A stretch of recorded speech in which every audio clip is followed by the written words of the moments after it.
Well, welcome back to the Red Letter Disciple. It's season 3. I'm so excited. My name is Zach Zender, your host, and I'm going to be joined in a couple minutes by my co-host, Pastor Chris Johnson. We've got 10 power-packed, awesome, Jesus-centered episodes for you this season, and it all starts with a really great conversation today with Alan George. Alan spent more than a decade as the online church pastor at the literal largest church in our nation, Life.Church. They got 44 physical locations. Their biggest location of all, their online campus. And so over a decade of leading in that, he's got all sorts of insights. Plus, what happens when 30,000 churches overnight want to all of a sudden stream their services in the midst of COVID? That's what happened for Alan. So we're going to go into the boardroom and figure out what those days were like. And then after a few months of that, really at the height of what he was experiencing, Alan felt God moving him into a new space. So how do you know when God is nudging you? How do you know when God is moving you to something else? And I always feel like there's one obscure conversation that happens every episode. And this one, we learn all about foosball of all things. So anyway, it's a great episode, and we are glad that you are joining us. The mission of Red Letter Disciple is to challenge you to be a greater disciple, no matter where you are. And so I think you're going to be challenged today. All right. If this conversation is helpful today, will you tell a friend?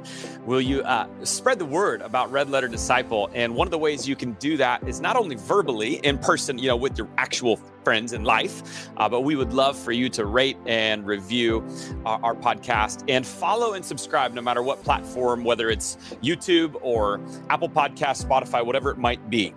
Today's episode is sponsored by Red Letter Living. At Red Letter Living, we create resources that do exactly what this podcast do. They challenge people to be greater disciples of Jesus. And so pastors and church leaders, one of those resources we provide are 40-day challenges. Are you looking, pastor, to unify your church? I really believe, and this is what we've seen so far, is there's no better season than the Lenten season, that 40 days right before Easter, to lead your church through a 40-day challenge. And we would love to partner with you. We have 3 immersive 40-day challenges that not only will unify your church as you look to Jesus, but they're going to grow disciples. Pastors, they're going to grow your small groups by 40%, and they're going to give you a much needed break for a small period of time because we got so many materials to help you along the way. So if you are interested in learning more, go to redletterchallenge.com/join, and you can find all the info there. Pastors, we will even mail you a free 40-day challenge at that link. No strings attached for you to check it out. Join the nearly 1,000 churches. We're just about to hit 1,000 churches that have launched a 40-day challenge. And up to this point, no joke, 100% recommendation. And so many churches are jumping even in for another challenge. And so Lent is the best time of the year to do it. Join with tens of thousands of people across the world and hundreds of churches this Lenten season. It's going to be awesome. We're only a month away from the start of Lent. So jump on it. All right, listeners, here we go. Season 3. Let's do this. All right, here we go. Season 3. For a decade, Chris Johnson, Alan George has had the opportunity to serve as the church online pastor at Life.Church. Just out of curiosity, he's got 2 first names. He does. That's good. Hey, but during that time, he had a front row seat to seeing God work through the church, especially online. He believes that God is not limited by technology, but rather he can do way more than we can imagine. And now Alan helps build teams and strategies to help churches win online, whether it's creating digital roadmaps, helping clarify vision, or offering coaching. Alan is your guy. I got to hang out with him a few months ago and have a really great steak dinner here in Omaha, Nebraska with Alan. Alan, welcome to the Red Letter Disciple. Hey, wait a second. You guys went out for a steak dinner. Cool. We did. Sick invite, guys. We did. That is awesome. Yeah. Most people that come into town, I invite to a steak dinner, Chris. Well, I flew all the way in from Florida, so I'll be expecting a tomahawk tonight. Yeah. I feel like with that intro, I want to run into a soccer field, Chris. Yeah. I noticed I said soccer field, just to make sure, it just felt so good. Yeah, this is awesome. I'm excited. So we just out of curiosity, for those of you not watching on YouTube, Alan's got a pretty great setup here, and to the left behind him is a foosball player. Alan, are you a champion foosball player? At my home, I am. Okay. Okay. Gotcha. That doesn't sound that impressive, man. I'm not. This is like this is with my like 13-year-old son and my 8-year-old daughter. Yes. And Alan, I know I'm sidetracking completely right here, but and I went to the university, the glorious University of Iowa. We used to go to this place called the Q after class on Thursday, and we would play foosball. And every time you could tell a beginner foosball player from a veteran foosball player. And how, you know what? I'm going to ask you, how can you tell? There's one thing that beginners do. I do it. That drive you crazy as a veteran. The spin. 100%. If you spin the pole, I'm just walking away. That's the most fun though. No. Or if you see them spin, you know you're going to win. So you stay. And it just depends on how competitive you are. Yes. And Zach and I both are competitive. Do you count a goal if the middle guy kicks it in? Heck yeah. I mean, we count a goal if the goalie kicks it in. Like it's all counted. Okay. Yeah, that's a weird question, Chris. Well, usually some people, we used to smoke everybody. And then there was this like Ukrainian team that would come in and they would like 11-0 us all the time. and I remember scoring from the middle guy and they would speak in like broken Russian. That does not count. And I'm like, what? Why does it not count? Wow. Anyway. Well, there you go. I didn't even know we were going to talk through the basics of foosball, and I think that's all we wanted to do here today. All right, so have a good time, guys. Can you have any websites for us? No, Alan, it's great to have you, man. Seriously, super happy to have you on the show. I recently saw a post from you, and on your social media, it said the main thing you learned about God last year was that he cares more about who you are becoming than what you have accomplished. Why don't you tell me how you learned that or explain that? Wow. How long is this podcast? That was from your MySpace page. So for me, I'm naturally wired at more action oriented. I'm not as much, if you had to pick between contemplative versus action oriented, I lean more towards taking action. And I think with good intention, there was a desire to do a lot for God. And just, man, I can't, it's like whatever you accomplish for God, it's like, that's awesome. Can we do more? Can we do more? Can we do more? And in the process, just even seeing stories of other people in ministry and pastors where they weren't able to, stay in their faith or they messed up. And it's like, okay, how do I make sure that I'm running the race well? And years ago, I was introduced to this book, Ruthless Elimination in a Hurry by John Mark Comer. Yeah. That was a really good book that kind of taught me about rest.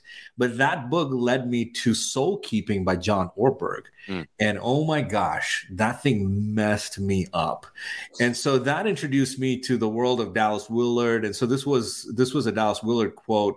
And it's been just really, I didn't realize how dry and thirsty my soul was.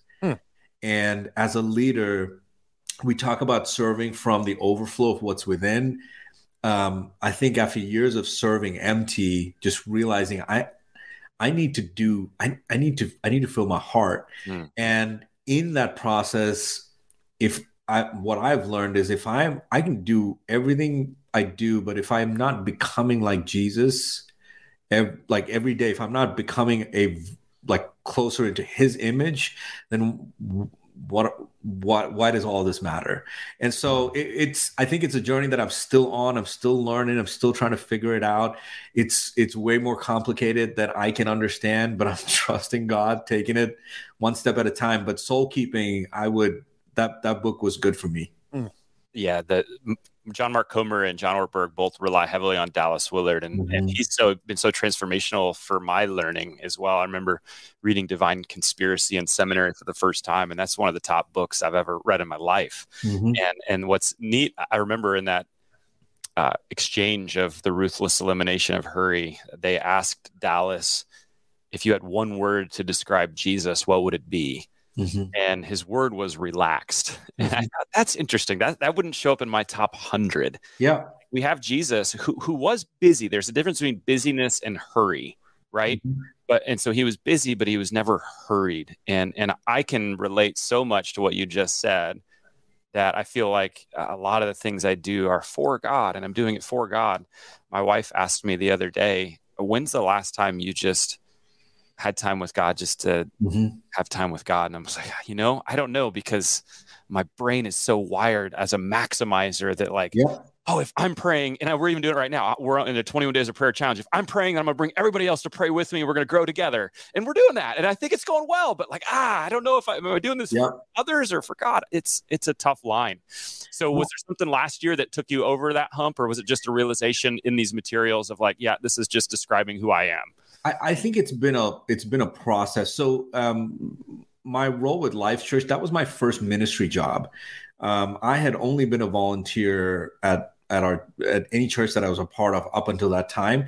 And so when I started working at a church, I have a workaholic tendency anyways, but when in corporate, that's kind of bad in the church world, right? But coming into the church, it's like, now I can be a workaholic for Jesus. I mean, because it's like, it's for a good cause. And I realized that's not what God's calling us to do.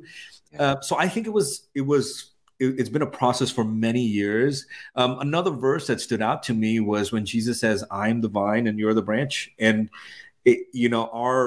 how we need to stay connected to him. And as I started unpacking that, branches cannot do anything on their own. They have to stay connected to the vine. Well, then why in my work do I feel like all of this depends on me? And there is a tension there, because there is, it's not that what I do is not important.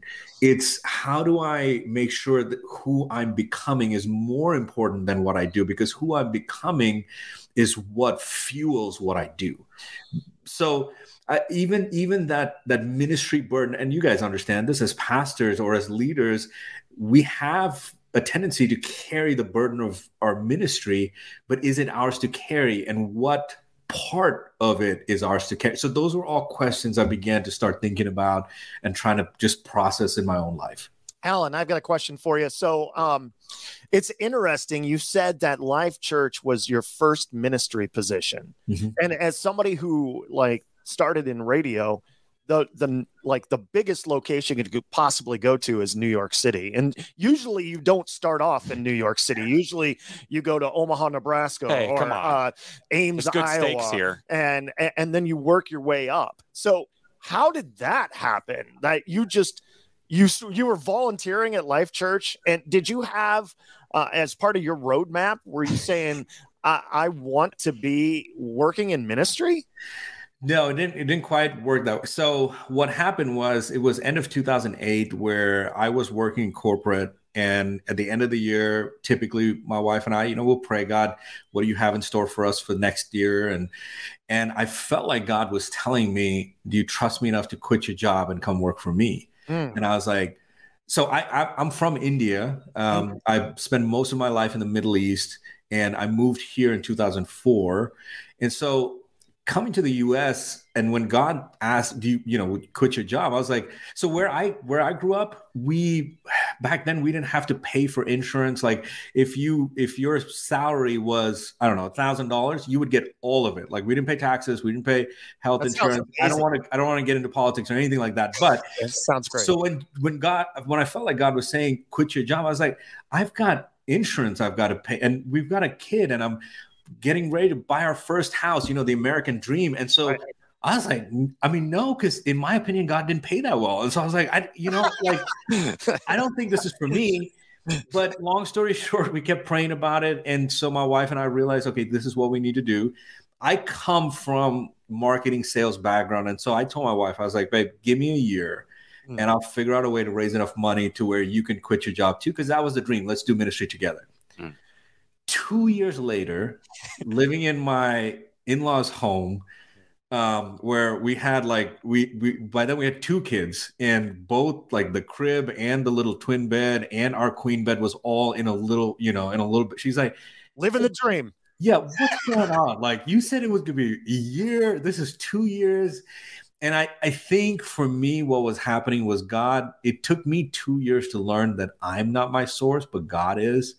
And for me, it was like, oh, I can do this. I can figure it out. I'm smart. I've got the experience. And God was like, no, I'm your source.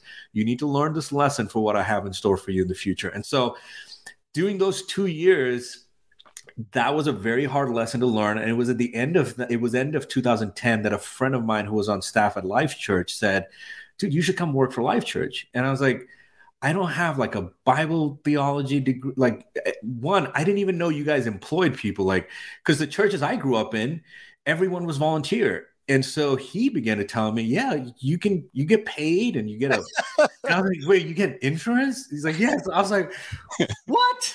Like, this is so cool. So I didn't, because I came from the background of you raise your own funds. And so things were different. And so that's what got me introduced to the concept of I could work here. And so then I began knocking on doors and just like, can you please hire me? They wouldn't hire me. It took a long time for me to convince them. And so finally they took a chance on me and actually hired me as their kids pastor, which I have no experience working for. That's where we all start. No. Well, did you just play foosball with them, or? I did. And I learned real quick on my first weekend, do not high five all the kids in the 2-year-old room because you will be sick.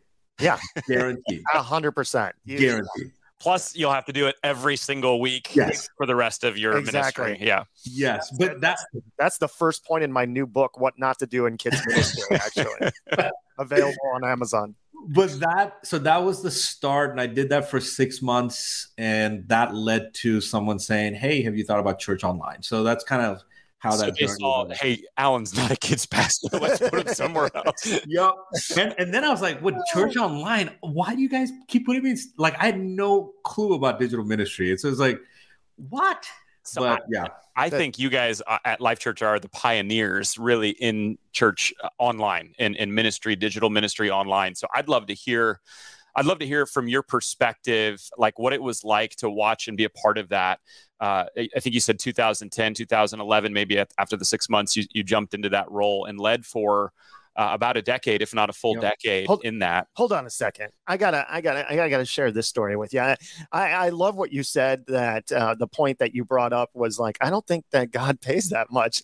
The first time I started working at a church, they offered me $17,000, and I had come from a corporate background as well. And they hired me. They knew they wanted me on the boat, but they hired me as the church secretary. And and after a week, the pastor came to me and he goes, "You're the worst church secretary that we've ever had in the history of this church." And I said, "I know," but he goes, "But we're going to find a place for you." It just, like I would do whatever it takes to get in, right? And then they shuffled you around, and obviously it worked out. But I remember that he took me to Chili's where business is done. That you're the worst. Wow. It was encouraging. That's John that Jim Collins, good to great stuff, right? Let's get him on the bus. And then exactly. In a little bit of time, we'll find out Chris isn't a secretary. Alan's not a kid's pastor. Right. We'll put him in the right seats on the bus at some point. Yeah. But go ahead. Sorry. So talk to me about what church online, what that experience was like in that decade. Because I know you guys saw some incredible things. Yeah, I mean, it was so much fun. So church online, YouVersion, and Open, which is where we give our resource away for free. All of those initiatives were launched in 2006. So that was like a really pivotal year for our church. And so I stepped into church online 5 years after it had already been going. And for me, it was interesting because I'm not a digital guy. Like, I would rather be in an in-person building. And even after joining staff, I was like, man, this is where I want to be. Like, I want to be in a building. I want to be able to shake hands, love on families, and just that. Like, I felt like this was my sweet spot. I felt like I had a decent communication skill. And so being on stage was comfortable for me. And so this whole concept of church online, where now you can't shake anyone's hands and there's no crowd, there's no stage. You look into a camera lens and that's who you talk to. You think your jokes are funny, but you don't know if anyone's laughing. Like, exactly. It's just everything that comes with it, Mm-hmm. And so I think I went into it thinking I've got to reimagine everything and reimagine how to do ministry. And what I realized is I really didn't, because at the end of the day, it's all about people. It's meeting people where they're at. And technology is just a tool. And tomorrow the tool might change, but the heart behind it stays the same. And so that allowed me to focus on what I was good at and then find and build a team that helps us figure out the pieces that I don't know. So I mean, I can go whichever direction you want, but it was such an incredible journey to see all that God did. And then COVID hits, and I know we'll talk about that, but just how everything changed during that time. It's been so cool. Yeah, because a lot of churches, and again, this is where I think Life Church has been such pioneers in a lot of things for the church, with opening multi-site and really thriving in video teaching, with the YouVersion Bible app now over 500 million downloads. That is more than this podcast. And we're Red Letter Living is a partner with YouVersion, so we love our people at YouVersion. Open Church, of sharing the resources. Like, I feel like these are all things that you guys sort of went first and have sort of tested the waters. And Church Online was a huge piece of that. And for many years, churches weren't listening that you can do online ministry until this thing in 2020 happened called COVID. And I want you to take us back into the war room or the conference room when COVID hit, and all of a sudden, all these churches that thought online ministry is not a thing realized, oh, it needs to be a thing. And we're going to go to the experts at Life Church. Walk me through back in that week what that was like for you and your team. Yeah, or there were also a small group of churches that felt that theologically it was wrong to have church online. And all of a sudden, we're free. It's anyway, I don't want to get on that. But anyway, okay, so the way when I remember it was March, I believe 14th. It started off, at least for us, with one email saying, hey, there's this thing happening. We've got to close one location. And then another couple of emails came out saying, okay, we've got to close 2 more, and then a few more. And it's just like, as I'm seeing these locations close, I'm like, oh, okay, here we go. This is like, and then the last email was like, everything's shut. We're going all online.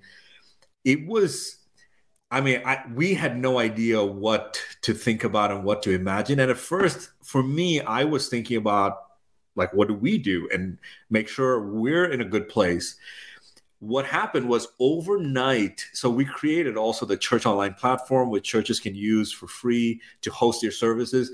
Overnight, I believe 30,000 churches downloaded the platform, and they're going, hey guys, how do we do this again? And so, again, talking about being a workaholic, like, it was heaven. You're talking about 16, 18 hours, just like, it just felt, it was exciting. We had moments, because we had Easter during that time too, and we had these massive churches on the Church Online platform. And I have pictures where we've got one screen, and obviously we're all at home. We've got one screen where there are a few of us going, you watch those services, I'll watch these services while we're watching our services, because if things crash, we've got to catch it. And so it was so cool. I think what was interesting was we had a campus pastor call during that time, and I saw pastors do Instagram lives and Facebook lives, and they just started hustling and trying to figure out, how can I stay connected to my people? And we heard reports from almost every campus saying that the people in our church felt more connected with our church during that time than ever before. That's amazing. And for me, it was like, guys, this is what I've been telling you all this while. Like, we don't have to wait for the weekend for people to come to us. We can meet them right where they're at if we leverage technology. So the highs were really high, the lows were really low. I don't want to make it sound like everything was just great. We had our share of stressful moments during that time, but I think God showed us that He's God no matter what, whether it's COVID or not COVID, and the church cannot be stopped. And so I think that's it. It's not about, again, even in COVID, it's not about technology. We've got to realize it's the church. The church cannot be stopped because it will keep going. And if it's not technology, it'll find something else. Yeah, I think that's amazing. And I have, I can sense the excitement of, we're doing something that's really meaningful. You think about 30,000 churches, which who knows represents, you guys may know the numbers, million. It's literally across the world shaping people's faith during this time. And the other thing too is, if 30,000 people overnight are saying, hey, help us, that means you got 30,000 amateurs coming into your space with all the troubleshooting questions. Well, did you turn it on or off?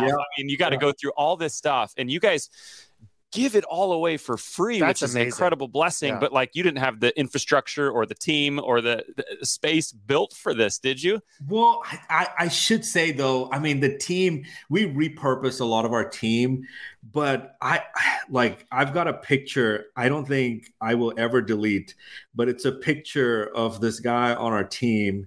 And he's walking out of our filmmaker's office, and he's holding in his hand the card that has the first service. And as he's walking, we're all like, oh my gosh, oh my gosh, oh my gosh, like make sure he's protected, make sure, it's like there's no way we could have done this if it wasn't for just the people focused on the main mission. Like we've got to make sure that church happens so that people can come and hear the gospel and they can be with each other, pray for each other, and do life together. Like that was the priority. And so, I mean, the team at Life Church, like I'd have to say, like they're just phenomenal. Why do you think it was? You said that many of the churches said they felt more connected in this time. Why do you think that was?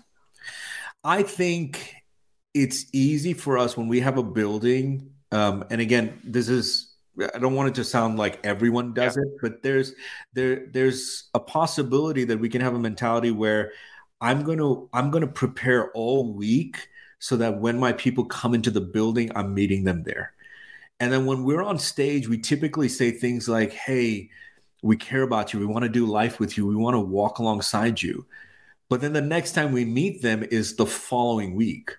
And you and I both know pastoral ministry is not limited to just the Sundays. It's stuff hits the fan on a Wednesday night or a Tuesday night or a Thursday, 3 a.m. Can we as a church be there? My own story, when I'm a pastor's kid, but I ran away from God and I was a total mess, was thinking about suicide. There was a friend of mine that sat next to me on not a park bench. Like we lived on an island. And so there was a bench right by the ocean. And I have that picture in my mind even today. He asked me one question and he said, Alan, you've tried everything. Why don't you give Jesus a chance? That one question changed my life. But that was at like 1 a.m. or something at night. And it was not on a weekend. Today, because of technology, we don't have to wait for someone to come to us. We can go meet them in their home when they're struggling with depression or they've got questions about whether they should end their life or keep going on. We can meet them right where they're at as they might be scrolling through something or whatever. We could be that message of hope that they need to hear.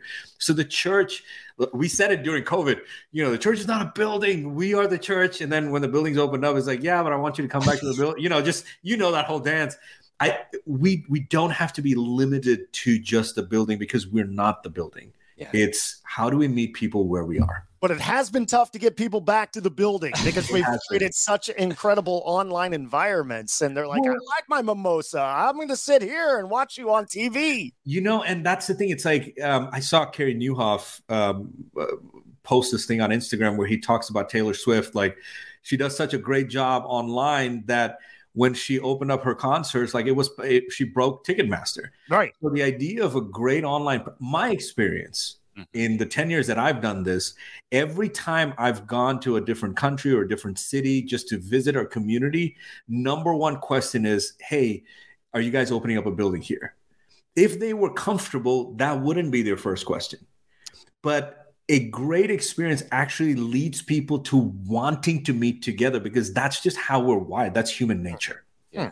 It's a front door and it's a companion door at the same time. And that's what I think so many of us miss is it's not either or, it's both and a lot of times.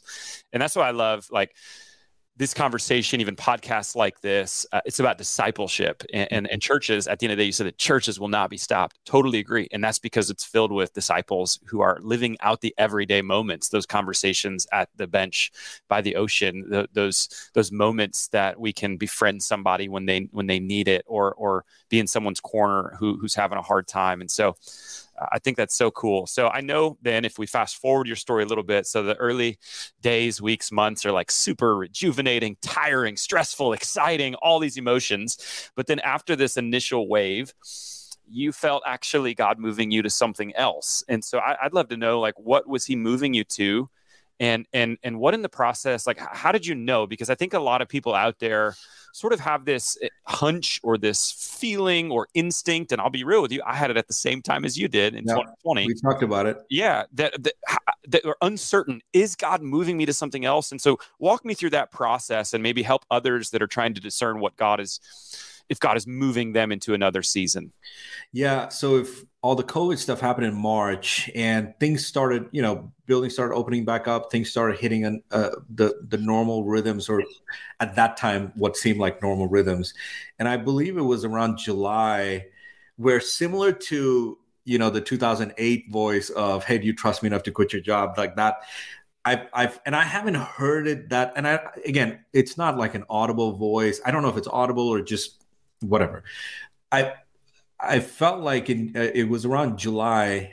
I felt like I heard this voice where God was saying, hey, you've done what I've asked you to do.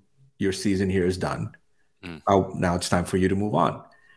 And you guys got to understand, like, I love my church. My wife's on staff at the church. We have no plans of going anywhere. Our kids, for the most part, live most of their life there. All my best friends are there. Like, this was it. And I was like, wait, that's not the plan. Get thee behind me, Satan. And I'm going to keep going. Yeah.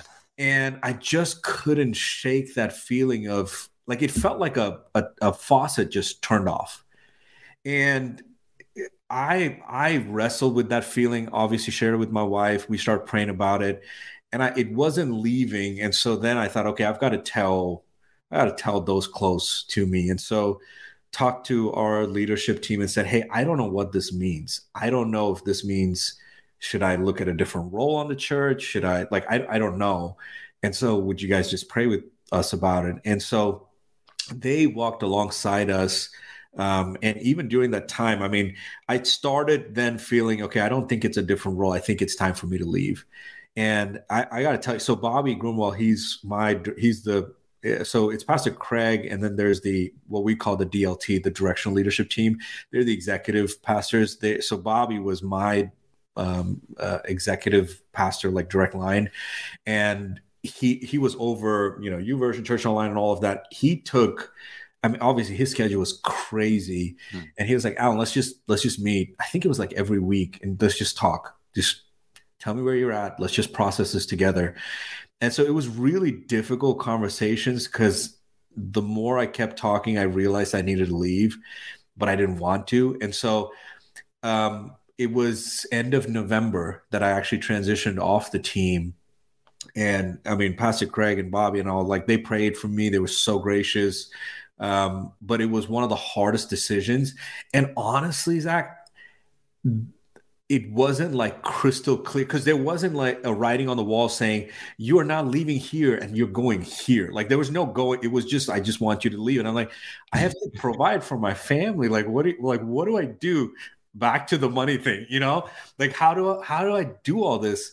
And so it wasn't super clear as to what the next step was, but it was getting clearer and clearer that I needed to take the step of faith.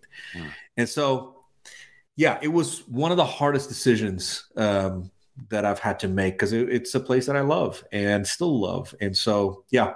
So was there ever a time after you made that decision and you left, something that was so comfortable that you started to second guess yourself? I think, I don't know if it was second guess. I think I tried to create different scenarios of how it could have ended differently. I see. And I'd just be like, oh, but what if it was this, and I could do this, and it's like, just stop. Like, this was the right thing to do. I think part of what was happening, I felt like throughout my time there, we had a really great team that we worked with. Both my leader was Terry Storch, and our peers, like, we had just great chemistry, and we were close friends, and we still are. We kept it real healthy, to where at least I felt it was in my heart. I always felt like this is God's ministry, this is his church, but I didn't realize, it was only when I left that I realized, man, I was really connected to this, to where I felt like it was mine. Mm-hmm. And when God is asking me to leave, I'm like, how I can't, like this, like, I can't leave it. Like, I work so hard. And, like those were the thoughts that were coming into my mind of like, you're asking me to just walk away. I can't. And so I think there were some things that came up in my own heart and realized this is God's church. It's his ministry. And we work for him, and we're just stewarding what he's asked us to steward. And if he says, I want to move you there, then we obey. So it was an opportunity for me to see some things in my heart that I didn't realize that were there. And when you left Life Church, when did your friends over there stop returning your texts? It was almost immediate. No, we still talk, but that was another thing that I realized when I've had friends leave. We can get so busy with what we're doing, yes, that it's not intentional. Right, we still care about them, but you're not in my space, and so exactly. I forget. Well, and I think all of that was part of the who am I becoming, and where doing was more important in that space for me. I wouldn't check in on friends that probably left or whatever. It's like if you're in my world, we'll do life. But if I'm focused on who I'm becoming, then it's more than what I'm doing. It's who do I need to call today? Who do I need to text? And so, yeah. Yeah, it's good. I think, when people are trying to discern the voice of God, like we always say, well, what does the Bible say? And the Bible has so many good things to say, but like, I don't know. It could go either way. And so one of the best things that I think you did, and that I certainly have sought, is godly counsel. When we're going through a tough decision, or we feel like this is God, like laying this on my heart, I think getting that godly counsel is something. And I actually like the person you got it from is probably someone, I'm speaking of Pastor Bobby, probably someone who you leaving would represent a hindrance to him. And so if anything, he would, maybe try to talk you out of it. Cause Are you sure that's God's voice? But you know what I mean? Like he would lose something by you leaving. Sure. And yet you still sought counsel in him. And I think that's a really, really great thing, that when we're going through these difficult things, like who are we getting the counsel from? And that's, I feel like so much of a problem sometimes is those that are like having relationship or marriage issues. They'll talk to someone who's been divorced 3 times. Like, no, that's not the person to talk to. Not that saying anything about their story, but like there's wise people to talk to when we're going through these things. And so I love that. So Sam Roberts is also part of the DLT. He oversees all of our campus pastors. Again, all of them, Pastor Craig, Jerry, Bobby, Sam. Sam said something, again, in that season that hit home for me, because I said, Sam, what if I'm making the wrong decision? And he said, Alan, here's how I think about it. If we're trusting God and taking a step, we've got to trust that either it's the right decision or it's a redeemable decision. And I was like, okay, so if it is wrong, there's still opportunity for God to fix it. And then Kevin Penry, I can't not mention his name because he was part of the DLT. He retired about 6-7 years ago. He's been just very influential in my life. And so when you talk about counsel, right after I left, I drove straight to his house, and I was like, just a mess. And, he talked to me. He talks about this thing called the gift of uncertainty, where we think we know what the future holds, but we don't. Right. And it's actually a gift because that allows us to trust more in him. And so, I think wise counsel was extremely, extremely critical for me during that stage and even today. It's interesting. You said I work with high school, college kids, and I've been doing that for about 20 years. And I had last year, this kid came into my office, and he could not figure out, because he felt like God had been leading him up to this point. He goes, Pastor Chris, I cannot decide if God's calling me to go to the University of Florida or the University of Central Florida. I've been praying about it. Neither one. And God is not telling me where to go. And he was panicked. And I'm like, dude, I think God's going to bless either of those decisions. They're both better than the University of Nebraska. Hey, come on. That was a shot. That was a shot. Oh, man. Okay, so you sat next to Craig Groeschel, Alan, on his leadership. And Craig, for those who don't know, is one of the premier leaders, one of the best leadership podcasts, in charge of the Global Leadership Summit. Breaking news, he is not a human being. He turns out to be a machine or a robot. So Tell us about that. I didn't know that. No, seriously though, what is it like? What are one or two key things you learned sitting under Craig's leadership? Because from the outside, man, it just feels like this guy is a robot, is a machine, and pumping out content and helping and just has a really great systematic approach to church and pioneering all these things. And so what are a couple of the key findings that you got to experience being a part of his leadership team? And to follow up, does he return your text?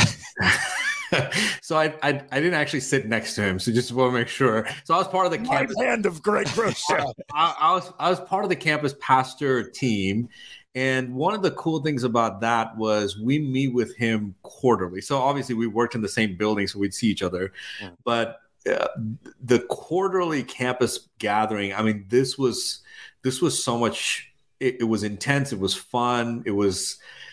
We'd meet at his house. I think now it's grown to where we can't meet at his house, but just to be on his back porch and he's just, hey, here's what I'm learning. Here's what God's showing me. What do you guys think? Here's where I think the church needs to go. I mean, just you get to hear that.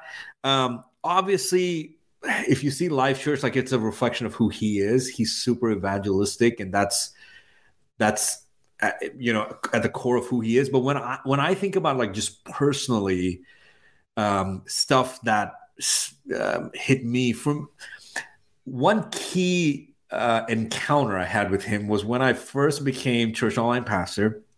Now, he's not involved in campus pastor interviews or anything. He's empowered his teams to do that. It was like day one, he was sitting at a team lunch or something. And so I just, hey, Pastor Craig, thanks for the opportunity. Like absolute wrong thing to do to your senior pastor. So please, whoever's hearing me, do not do this. But I was like, I'd love any advice. Like, what's your vision? I'm asking him for the vision of Church Online at Life Church while he's having dinner at a team meeting. And I've just leaned over right next to him. So it's all the wrong things to do. But he said something that has shaped me as a leader. He looked at me very wisely and he said, Alan, God put you in that role.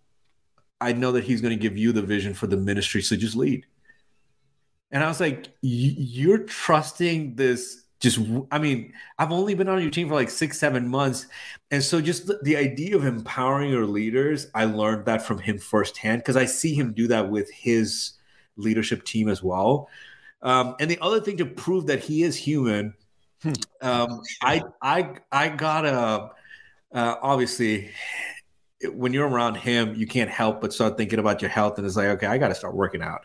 And so I guess he found out that I started going to the gym or he saw me at the gym or something. I get a random call one day from him. And when he calls, you sit up a little straight. You're just like, the big boss calling. And like no context. He's like, hey, and I forgot the exact thing, but he's like, do you like mango, pineapple or something? Like 2-3 flavors. I was like, mango? All right, great. And that's it. And so I show up at the office and there's a protein tin on my desk, mango flavored, like high quality. And he's like, hey, this is like really good whey. I don't know, like, cause he is very careful about what he puts into his body. And he's like, Amy and we did research, like this is really good. So make sure you try that, whatever. And to me, it's like, I mean, this guy has a million things to do. The last thing on his mind should be buying protein powder for someone on his staff, but he cares. Like to me, it's like he genuinely cares. So if someone like him, who I think has so much on his plate, to pause, well, then I should have time for my people. That's a really good point. Red Letter Disciple has about 11 employees, and guess what? I've never gotten a steak or a protein shake. Neither of those things. So yeah, I like mango. I like chocolate. Okay. Just so you know. Good. No, it's good.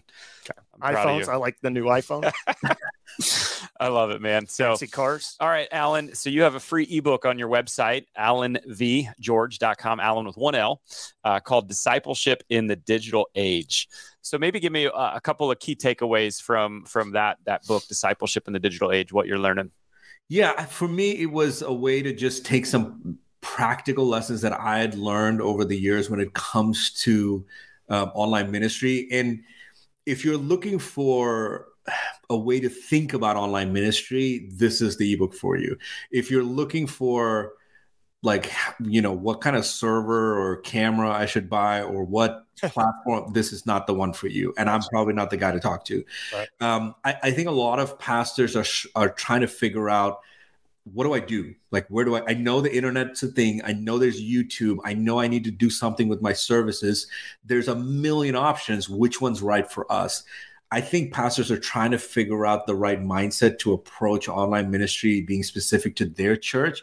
And I think that's a great place to start. And so I hope that the ebook can be a resource for you. And if you have questions, like at the end of the ebook, there's an opportunity to set up a free call with me. And I'd love to chat and help any way that I can. That's great. And so I think what you even said about Pastor Craig is really important for us and in ministry, empowering and showing care is really important in the life of everyday disciples as well. So yeah, what does it look like then as a disciple?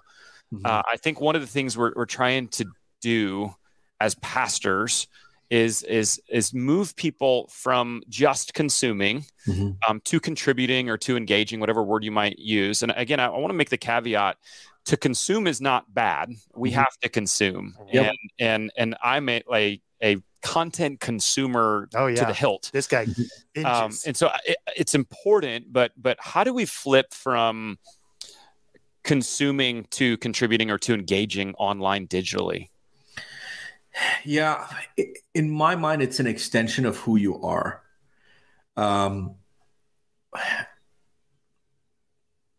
If you want to see people's lives change, like for me, I'll speak from my example. The reason digital makes so much sense for me is, you mentioned Maximizer. Like, Maximizer is part of kind of my wiring as well. When I experienced the love of Christ and when I saw how much meeting Jesus changed my life, all I could think about is, oh my gosh, like, you need to meet him too. And when I think about technology, there's no better way to maximize your reach than technology. At the same time, it's a tool that can not only maximize your reach, but it can also give you the ability to care one-on-one. I think when people think about, for example, social media, they only think about like broadcast and think about, man, I can reach the world. Yes, but you could also reach that one. And so I've taken a break from social media, and I've tried to get back on a couple of times. It's like, I hate this. And so maybe this might be the year that I'm back. But I remember, like, I would just often share like a verse or a little devotional or something, and people from just random parts of the world that I'd never known. I've got so many messages from people who have no clue who I am, but they would trust me enough to share just the deepest struggles that they're facing. And some of the messages would say, hey, are you a pastor? I think you're a pastor. I don't know who you are, but I've been struggling with depression. I don't know who to talk to. Wherever you live, are you telling me there's nobody you could talk to, that the only action step that you think you have is to reach out to a stranger online? Like, that's the world we're living in. And so I think we as a church have the opportunity, not just the opportunity, but the responsibility to be present. And maybe you don't have a, crazy social media strategy. And so I'm not saying like you have to be on social media. It's like, find a place where you can be who God's called you to be and be there. And don't ignore the fact that he may challenge you to step out of your comfort zone. So if you feel like, social media is not for me. Yeah. But is he calling you there? Well, then get with the program and do it. And if it's posting a verse, if it's praying for people, if it's encouraging people, do what you feel God's called you to do, even if it gets you out of that comfort zone. Because I think that's what being a disciple is all about. It's being John. I love how John Mark Comer says it. It's being with Jesus, which will lead to becoming like Jesus, which will lead to doing what Jesus did. So it's simple, but it takes time. And you're having the opposite problem that most people have. Most people can't get off social media. You're saying, I can't get back on. I think part of it was because it was so involved with my work and all that stuff. It's like, this takes a lot of time to do this. But it's good. I'm hoping to get back into it. It's good. All right, Alan, we ask this of every guest we have on the Red Letter Disciple. If you could challenge our listeners to practically do one thing this week to become a greater disciple, what would you challenge them to do? I'll share something I've been trying to challenge myself, and maybe it's helpful for you. When Jesus was teaching his disciples to pray, he, early sentences, he says, thy will be done on earth as it is in heaven. I grew up with a mentality of, man, I can't wait to leave this place and go to heaven. And here Jesus is saying, thy will be done on earth as in like it's our role to bring heaven down on earth. Yeah. And initially that just seems so overwhelming to me. And I thought, man, am I supposed to go raise the dead and, like heal the sick? Like, it just seems like I've got to be Jesus to do this. But then reading scripture, I'm realizing, yes, I mean, those are moments where anywhere the will of God is being done, that is where his presence exists. Yeah. And it's not just the sick being healed or the dead being raised, but I think when you say a kind word to someone, when you are being generous, when you feed the poor, when you help someone, when you love on someone, when you prioritize your marriage, when you take care of your kids and you spend time with them, like there's a number of things we could do that releases heaven down on earth. And so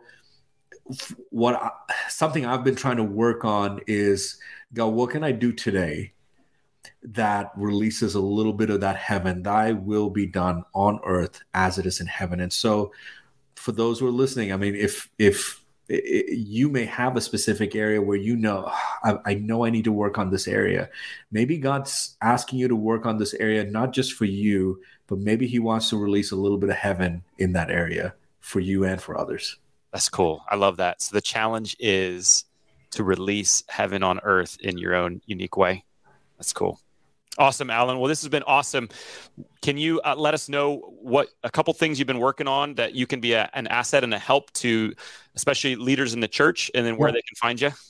Yeah, I am helping pastors and church leaders in this season with helping them try to figure out what their digital ministry strategy needs to be. So it's not just church online, but as you're thinking about social media, email marketing, just what should my website look like? How do I connect with our community online? Any of that, I'm happy to grab a call. Zach mentioned the website earlier, alanvgeorge.com. If you go there, there's tons of opportunity for you to set up calls with me. But I think we are living in a unique time where we have the opportunity to reach people like never before. And so my heart is all around empowering and equipping leaders to be able to fulfill that calling for their communities. Cool. And at the site, he's got a free assessment for leaders, see how effective your ministry is. And probably one of my favorite names for a master class that I've heard called Online as It Is in Heaven. That sounds cool. So that's part of this. It's like on earth. I mean, online is part of the earth. I was like, God's will can be done online as well. Mm-hmm. That will be done online as it is in heaven. Just a final question, just to kind of wrap this up. Thank you so much. After COVID, we lost a lot of people. We lost a lot of attendees. They're doing stuff online. And I've noticed that sometimes in YouTube, it'll tell you that somebody has watched a video for 5-10 seconds. Mm-hmm. In good conscience, can I count those as attendees? Is that okay? I just want to know from you. You're the kind of the guru. I think you should think of attendance is not the same online as it is in person. Right. But you're kind of. So I wouldn't, that'd be the wrong question in my mind. I'm just saying you're skating around the answer. Could you, maybe... Do you want to count them? Is that what you. Well, I feel better, and. Anyway, all right. So and that's what this podcast, the real goal of this podcast is to make Chris feel better. Yeah. To get steaks, to get protein powders and, things. Thank you. Him, so. You've really helped me today. I think, Chris, I think that genuinely this community will legitimately start sending you protein powder. I mean, all we need is your address. Oh yeah. Hey, Al, also, can we get Greg's cell? I have some questions. Yeah, we'll do that. No problem. Hey, yeah. You're a blessing, man. Thanks for Thank you. off season 3 of the Red Letter Disciple podcast the right way. We'll put your website and everything in the show notes as well. And hey, audience, we'll be back with you next week. Woo.